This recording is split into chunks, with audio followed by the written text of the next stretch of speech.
नारायण नारायण। प्रिय मित्रों, आज का जो समय है वो हर व्यक्ति, चाहे वो ब्राह्मण में हो, चाहे वो क्षत्रिय में हो, चाहे वो वैश्य में हो, चाहे वो शूद्र में हो, अधिकतर लोग सब ब्राह्मण बनने का प्रयास कर रहे हैं। और हर व्यक्ति व्यासपीठ पर बैठ करके केवल और केवल एक सूत्री कार्यक्रम की पैसा कमाना है। व्यासपीठ का पूरा मजाक बना कर रख दिए हैं। कैसे कथा बोलना, क्या नहीं बोलना है, कथा नहीं बोलें, केवल नौटंकी हो रही है। और ख़ासकर जो ब्राह्मण से इतर जातियां हैं वही आज इतना गंदा काम करें जिसकी कोई सीमा नहीं। पूजा पाठ, कर्मकांड, जानकारी एक पैसे की नहीं है, लेकिन ज्ञान देने के पहले आ जाते हैं। ब्राह्मणों को नीचा दिखाने का ये लोग कार्य कर रहे हैं। और यही बात बाबा गोस्वामी तुलसीदास जी ने रामचरित मानस में पहले से लिख दिया था। इसीलिए ये लोग रामचरित मानस का बहिष्कार करते हैं, रामचरित मानस नहीं पढ़ते। यही एक कारण है। क्यों करते हैं, आइए देखिए। कलिमल ग्रसे धर्म सब लुप्त भय सदग्रंथ, अदम्भिन निज मति कल्प करी प्रगट किए बहुपंथ। कलयुग के पापों ने सब धर्मों को ग्रस लिया, सदग्रंथ लुप्त हो गए। दम्भियों ने अपनी बुद्धि से कल्पना कर करके बहुत से पंथ प्रकट कर दिए, जिसे आज आप लोग देख रहे हैं। फिर अगला देखिए। भय लोग सब मोह बस लोभ ग्रसे शुभ कर्म, सुनु हरि जान ज्ञान निधि, कहूँ कछुक कली धर्म। सभी लोग मोह के वश हो गए, शुभ कर्मों को लोभ ने हड़प लिया। हे ज्ञान के भंडार, हे श्री हरि के वाहन, सुनिए अब मैं कलि के कुछ धर्म कहता हूँ। क्या कहते हैं? वर्ण धर्म नहीं आश्रमचारी, श्रुति विरोध रत सब नर नारी। द्विज श्रुति बेचक भूप प्रजासन, को नहीं मान निगम अनुशासन। कलयुग में ना वर्धम रहता है, न चारों आश्रम रहते हैं। सब पुरुष स्त्री वेद के विरोध में लगे रहते हैं। आप लोग देख ही रहे हैं। ब्राह्मण वेदों के बेचने वाले और राजा प्रजा को खा डालने वाले होते हैं। वेद की आज्ञा कोई नहीं मानता। फिर आगे देखिए कि लिखा है, मारग सोई जा कहूँ जोई भावा, पंडित सोई जो गाल बजावा। मिथ्यारंभ दम्बरत जोई, ता कहूँ संत कही सब कोई। जिसको जो अच्छा लग जाए वही मार्ग है, जो डींग मारता है वही पंडित है। जो मिथ्या आरंभ करता है यानी कि आडंबर रचता है, और जो दम में रत है उसी को सब कोई संत कहते हैं। फिर आगे देखिए क्या लिखा है। सोई सयान जो पर धनहारी, जो कर दम्ब सो बड़ आचारी। जो कह झूठ मस्करी जाना, कलिजुग सोई गुणवंत बखाना। जो जिस किसी प्रकार से दूसरे का धन हरण कर ले वही बुद्धिमान है। जो दंभ करता है वही बड़ा आचारी है। जो झूठ बोलता है और हंसी दिल्लगी करना जानता है, कलयुग में वही गुणगान कहा जाता है। फिर आगे, निराचार जो श्रुति पथ त्यागी, कलिजुग सोई ज्ञान सो विरागी। जाके नख अरु जटा विशाला, सोई तापस प्रसिद्ध कलिकाला। जो आचारहीन है और वेद मार्ग को छोड़े हुए हैं, कलयुग में वही ज्ञानी है, वही वैराग्यवान है। जिसके बड़े बड़े नख और लंबी लंबी जटाएं हैं वही कलयुग में प्रसिद्ध तपस्वी है। फिर देखिए, अशुभ भेष भूषण धरे, भच्छा भक्ष जहि खाहि। तई जोगी तई सिद्ध नर, पूजते कलिजुग माहि। जो अमंगल वेश और अमंगल भूषण धारण करते हैं और भक्ष अभक्ष खाने योग्य और ना खाने योग्य सब कुछ खाते हैं, वही योगी, वही सिद्ध है, और वही मनुष्य कलयुग में पूज्य है। फिर आगे देखिए, नारी बिबस नर सकल गुसाई, नाचहि नट मरकट की नाई। सोद द्विजन उपदेश ही ज्ञाना, मेल जनेऊ लेहि कुदाना। हे गोसाई, सभी मनुष्य स्त्रियों के विशेष वश में हैं और बाजीगर के बंदर की तरह उसके नचाए नाचते हैं। ब्राह्मणों को शूद्र ज्ञानोपदेश करते हैं और गले में जनेऊ डालकर कुत्सित दान लेते हैं। देख लीजिए, यहाँ लिख दिया गया स्पष्ट फिर देखिए क्या लिखा है, सब नर काम लोभ रत क्रोधी, देव विप्र स्तुति संत विरोधी, गुण मंदिर सुंदर पति त्यागी, भजहि नारी पर पुरुष अभागी। सभी पुरुष काम और लोभ में तत्पर और क्रोधी होते हैं, देवता ब्राह्मण वेद असंतों के विरोधी होते हैं, अभागिनी स्त्रियां गुणों के धाम सुंदर पति को छोड़कर पर पुरुष का सेवन करती हैं। फिर आगे देखिए, ये जरूरी है आप लोगों को जानना, समझिएगा, पहले वीडियो जरूर देखिएगा। फिर है, सौभागिनी विभूषण हीना, विधवन के सिंगार नवीना, गुरशिष बधिर अंध का लेखा, एक न सुनै न एक नहीं देखा। सुहागिनी स्त्रियां तो आभूषणों से रहित होती है, पर विधवाओं के नित्य नए श्रृंगार होते हैं। शिष्य गुरु बहरे और अंधे सा हिसाब होता है, एक शिष्य गुरु के उपदेश को सुनता नहीं और एक गुरु देखता नहीं, उसे ज्ञान दृष्टि प्राप्त नहीं है।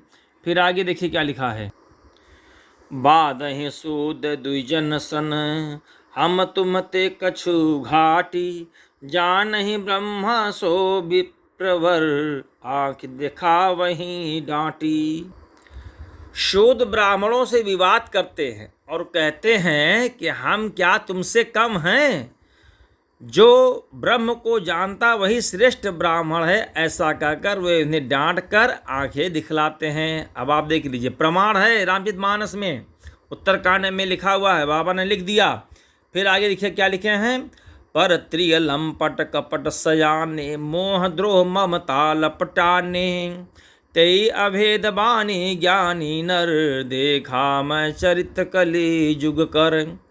जो पराई स्त्री में आसक्त, कपट करने में चतुर, मोह द्रोह अममता में लिपटे हुए हैं, वे ही मनुष्य अभेदवादी ब्रह्म और जीव को एक बताने वाले ज्ञानी हैं। मैंने उस कलियुग का यह चरित्र देखा है। फिर देखिए क्या लिखे हैं, आप गए अरु तिनहु घालहीं, जे कहूँ सत मार्ग प्रतिपालहीं, कल्प कल्प भर एक एक नर का, पर ये दूसहि सुति करी तरिका। वे स्वयं तो नष्ट हुए ही रहते हैं, जो कहीं सन्मार्ग का प्रतिपालन करते हैं उनको भी वे नष्ट कर देते हैं। जो तर्क करके वेद की निंदा करते हैं वे लोग कल्प कल्प भर एक एक नरक में पड़े रहते हैं। इसका प्रमाण देखिए, लात जूता खा गए ऐसे लोग जो व्यासपीठ पर बैठ करके केवल नाचने गाने का काम करते हैं और वेद का तो अध्ययन किए नहीं सही से, केवल नौटंकी का काम करते हैं और वेदों और ब्राह्मणों का ये लोग हक छीन रहे हैं। अब आगे देखिए क्या लिखा है, जे बरनाधम तेल कुम्हारा, स्वपच किरात कोल कलवारा, नारी मुई गृह संपत्ति नासी, मूढ़ मुड़ाई हुई सन्यासी। तेली, कुम्हार, चांडाल, भील, कोल और कलवार आदि जो वर्ण भी नीचे हैं, स्त्री के मरने पर अथवा घर की संपत्ति नष्ट हो जाने पर सिर मुड़वाकर सन्यासी हो जाते हैं। फिर देखिए आगे क्या लिखा है, ते विप्रण सन आप पूजा वहीं, अभय लोक निज हाथ नसा वहीं, विप्र निरक्षर लोलुप कामी, निराचार सट वृषली स्वामी।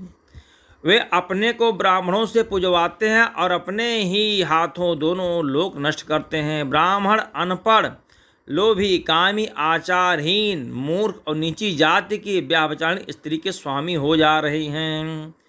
फिर शूद्र करहीं जप तप व्रत नाना, बैठी बरासन कहीं पुराना, सब नर कल्पित करहीं अचारा, जाय न बरन अनीति अपारा।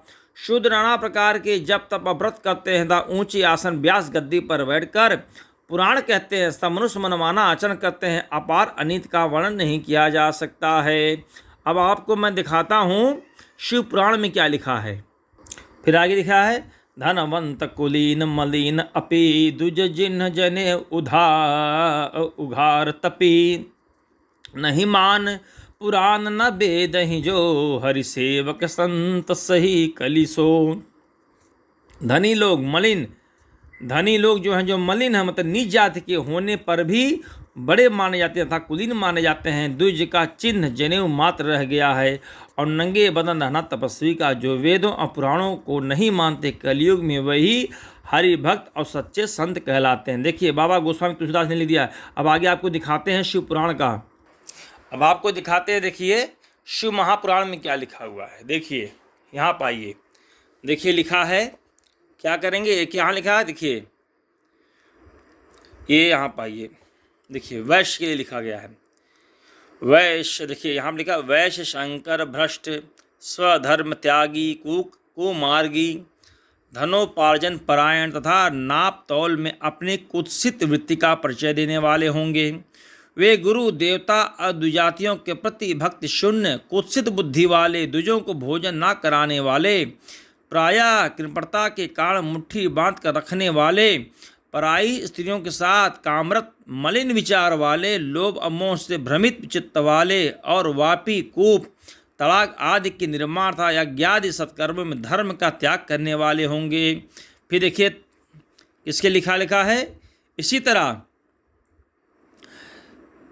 कुछ शूद्र ब्राह्मणों के आचार में तत्पर होंगे, उनकी आकृति उज्ज्वल होगी, अर्थात वे अपना कर्म धर्म छोड़कर उज्ज्वल वेशभूषा से विभूषित हो व्यर्थ घूमेंगे। वे मूढ़ होंगे और स्वभावतः ही अपने धर्म का त्याग करने वाले होंगे। वे भांति भांति के तप करने वाले होंगे। देख रहे, शुद्धों के लिए लिखा गया है ये, ठीक है। द्विजों को अपमानित करेंगे, छोटे बच्चों की अल्प मृत्यु होने के लिए अविचारिक कर्म करेंगे, मंत्रों के उच्चारण करने में तत्पर रहेंगे, शालग्राम की मूर्ति आदि पूजेंगे, होम करेंगे, किसी न किसी के प्रतिकूल विचार सदा करते रहेंगे, कुटिल स्वभाव वाले होंगे और द्विजों से द्वेष भाव रखने वाले होंगे। यदि वे धनी हुए तो कुकर्म लग जाएंगे, यदि विद्वान हुए तो विवाद करने वाले होंगे, कथा और उपासना धर्मों के वक्ता होंगे और धर्म का लोप करने वाले होंगे। देखिए स्पष्ट लिखा हुआ है शिव महापुराण में। फिर देखिए, वे सुंदर राजाओं के समान वेशभूषा धारण करने वाले, दंभी दानमानी अतिशय अभिमानी विप्र आदि को अपना सेवक मानकर अपने को स्वामी मानने वाले होंगे। वे अपने धर्म से शून्य मूढ़ वर्ण संकर क्रूर बुद्धि वाले महाभिमानी और सदाचारों वर्णों के धर्म का लोप करने वाले होंगे। फिर है, वे अपने को श्रेष्ठ कुल वाला मानकर चारों वर्णों से विपरीत व्यवहार करने वाले, सभी वर्णों को भ्रष्ट करने वाले, मूढ़ और अनुचित रूप से सत्कर्म करने में तत्पर होंगे। ठीक है। कलयुग की स्त्रियां प्रायः सदाचार से भ्रष्ट होंगी, पति का अपमान करने वाले होंगी, सास ससुर से द्रोह करेंगी, किसी से भय नहीं मानेंगी और मलिन भोजन करेंगी। ठीक है, ये देखिए शिव महापुराण में लिखा हुआ है। देखा, मैंने आपको प्रूफ सहित दे दिया कि रामचरितमानस में भी लिखा है, शिव महापुराण में लिखा है। ऐसे लोगों से सावधान रहिए, क्योंकि यह कलयुग है प्यारे। और यहाँ पर ब्राह्मणों से इतर जितनी भी जातियाँ हैं, सब के सब इसी कार्य में लगे हुए हैं। ब्राह्मण का जो कार्य है उसको ये लोग भ्रष्ट करने पर तुले हुए हैं। आता जाता एक पैसे नहीं है, केवल बैठ कर व्यासपीठ गद्दी पर ये लोग नौटंकी करते हैं। और मैं सभी ब्राह्मणों से कहना चाहता हूँ और सभी जनता से कहना चाहता हूँ, ऐसे कोई भी कथावाचक अगर बैठा है तो आप लोग से प्रश्न पूछिए, शास्त्रों से संबंधित प्रश्न पूछिए, वेदों से संबंधित प्रश्न पूछिए, पुराणों से संबंधित प्रश्न पूछिए। इनकी अवकाश में आ जाएगी ये कितने पानी में हैं। ठीक है, इनसे संस्कृत का श्लोक पढ़वाइए, इनकी अवकाश में आ जाएगी ये कितने पानी में हैं। ये अपना भी गर्त में जा रहे हैं, नरक में जा रहे हैं, और जो कथा जो वक्त श्रोता है, जो कथा करवा रहे हैं, वो भी अपना धर्म इत्यादि सब नष्ट कर रहे हैं, वो भी नरक के भागीदार हो रहे हैं। तो आप सबसे निवेदन है कि ऐसे कथावाचकों से दूर रहिए। नारायण नारायण।